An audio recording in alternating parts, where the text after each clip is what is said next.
क्योंकि प्रायोजक है W3 developers let's grow digitally और सह प्रायोजक है Buddhas learning, A premier institute for digital marketing and mass com.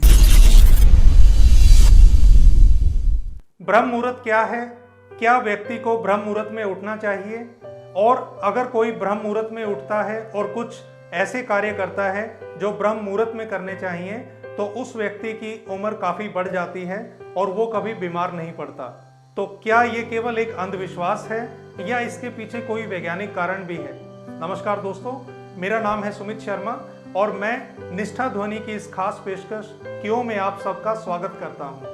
और आज हम बात करेंगे कि ब्रह्म मुहूर्त में क्यों उठना चाहिए और ब्रह्म मुहूर्त में उठने वाला व्यक्ति निरोगी कैसे रह सकता है, इस बारे में। तो दोस्तों, ब्रह्म मुहूर्त के बारे में आचार्य जग्गी वासुदेव, जिन्हें सभी सदगुरु के नाम से जानते हैं, उनका कहना है कि सुबह 3:40 की वेला ये एक ऐसा समय होता है कि उस समय में भगवान और सभी देवी देवता खुद पूरी धरती पर अमृत बिखेर रहे होते हैं। तो इस समय में हमें जरूर उठना चाहिए और इस समय में जो उठता है और जो कुछ खास कार्य करता है तो उसे किसी भी तरह की कोई बीमारी नहीं होती और वो निरोगी और स्वस्थ रहता है। ऐसा क्या होता है सुबह 3:40 पर?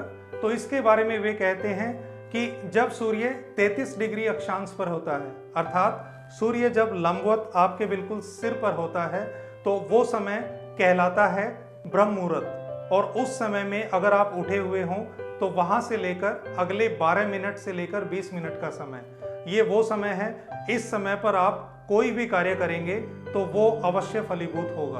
अब ब्रह्म मुहूर्त में ऐसा क्या करना चाहिए और क्या नहीं करना चाहिए, तो इसके बारे में हम जानते हैं। तो दोस्तों, 4 ऐसे कार्य हैं जो आपको ब्रह्म मुहूर्त में करने चाहिए। वो 4 कार्य कौन से हैं? संध्या वंदन, ध्यान, प्रार्थना और आराधना। तो ये 4 कार्य हैं जो आपको सुबह के समय करने चाहिए। यहाँ आप प्रार्थना और आराधना से इस बात को मत लें कि कई बार हमने देखा है कि सुबह के समय लोग जोर जोर से भगवान का नाम लेते हैं या फिर ताली या खड़ताल बजाकर भगवान की आरती करते हैं। तो ये कार्य इस वेला में करने के नहीं हैं। तो सुबह 3:40 से लेकर सुबह के 4 बजे तक का जो समय है, उस समय में आप एकाग्रचित मन के साथ प्रभु का ध्यान कीजिए। लेकिन इसका अर्थ ये नहीं है कि आप जोर जोर से उनका नाम लेंगे या फिर ताली खड़ताल बजाएंगे। ऐसा आपको हरगिज नहीं करना है। प्रभु का ध्यान बिल्कुल आराम से एकचित्त होकर। और अगर आप विद्यार्थी वर्ग के हैं तो उस समय में आप पढ़ाई कीजिए, क्योंकि रात्रि के समय में आपका मस्तिष्क पूरी तरह से शांत होता है और जब आप सुबह उठते हैं तो आपका मस्तिष्क पूरा तरोताजा होता है। उस समय में अगर आप कुछ भी याद करेंगे तो वो आपको चिरकाल तक याद भी रहेगा। तो आपको सुबह के समय उठकर अगर अच्छे से पढ़ाई करते हैं, कुछ भी याद करते हैं, तो याद करने की और स्मरण शक्ति आपकी काफ़ी ज़्यादा होती है। अब ये तो बात हुई कि आपको ब्रह्म मुहूर्त में क्या करना चाहिए। अब हम बात करेंगे कि ऐसी कौन सी चीज़ें हैं जो आपको ब्रह्म मुहूर्त में नहीं करनी चाहिए। तो सबसे पहली चीज़ मैं कहता हूं कि ब्रह्म मुहूर्त क्या, आपको किसी भी मुहूर्त में ये कार्य नहीं करना चाहिए।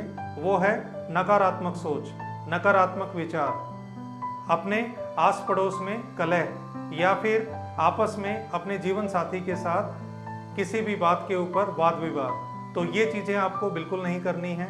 और ब्रह्म मुहूर्त के अंदर निद्रा या सहवास, इसको भी आपने नकारना है। और इस समय में कोशिश कीजिए कि आप कोई भी ऐसा कार्य ना करें जिसमें किसी भी तरह का शोर होता हो, क्योंकि आप अगर एकाग्रचित मन से कुछ करना चाहते हैं तो आप भी चाहेंगे कि आसपास से किसी तरह का शोर ना आए। तो यही चीज़ आप भी कीजिए, क्योंकि आप जैसे और लोग भी हैं जो कि एकाग्रचित होकर प्रभु ध्यान या फिर साधना या भक्ति के अंदर होंगे। अब अगर हम धार्मिक मान्यताओं की भी कहें तो धार्मिक मान्यता के अनुसार ये वो समय है जिस समय सभी देवी देवता विचरण कर रहे होते हैं और वे अपना जितना भी वैभव है, अगर वरुण देव हैं तो वो जल के रूप में, अगर वायु देव हैं तो वो हवा के रूप में। और इस प्रकार जितने भी देवी देवता हैं वो अपने जिस जिस सोर्स के थ्रू जाते हैं वो धरती पर उड़ेल रहे होते हैं। ये वही समय है जिस समय में आप उनका ध्यान करें और उनसे जितनी ज़्यादा ऊर्जा एकत्रित कर सकते हैं एकत्र कीजिए। और ऊर्जा एकत्र करने का एक ही तरीका है, वो है भक्ति साधना। अब ये तो बात हुई धार्मिक मान्यता की, और क्या जग्गी वासुदेव अर्थात सदगुरु ने कहा उसके बारे में। अब हम वैज्ञानिक पहलू पर आते हैं कि क्या कोई वैज्ञानिक कारण भी है कि सुबह 3:40 पर अगर आप साधना करते हैं या प्रभु का ध्यान करते हैं या फिर आप कुछ भी याद करने की करते हैं तो वो आपको जल्दी याद होता है।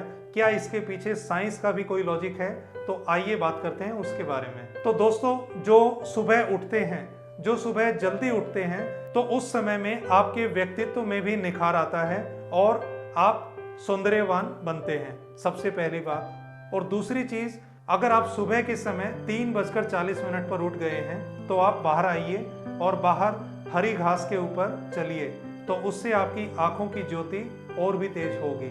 और ये वही समय है जब प्रकृति अपने पूर्ण रूप से आपके ऊपर मेहरबान होती है। और इसका कारण ये भी है कि आमतौर पर धरती पर जो ऑक्सीजन का जो लेवल है वो इस समय में 41% तक चला जाता है। तो कार्बन डाइऑक्साइड कम होती है, पॉल्यूशन या प्रदूषण बिल्कुल नहीं होता। उस समय में जितनी ताज़ी हवा आपको मिल सकती है, बाकी किसी भी मुहूर्त में आपको इतनी ताज़ी हवा नहीं मिल सकती।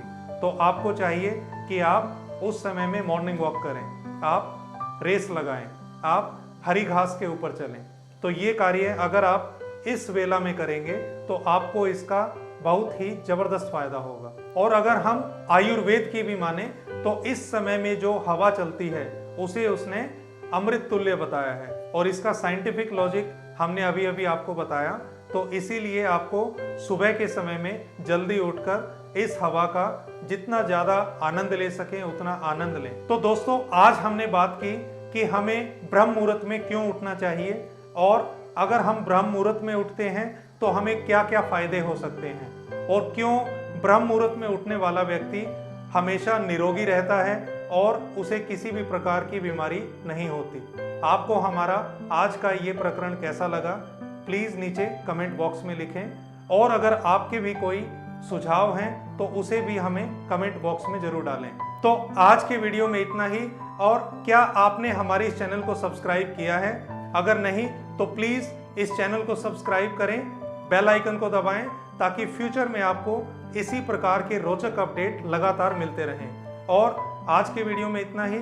हम फिर हाजिर होंगे इसी प्रकार की और रोचक जानकारी के साथ। तब तक नमस्कार, आपका दिन शुभ हो।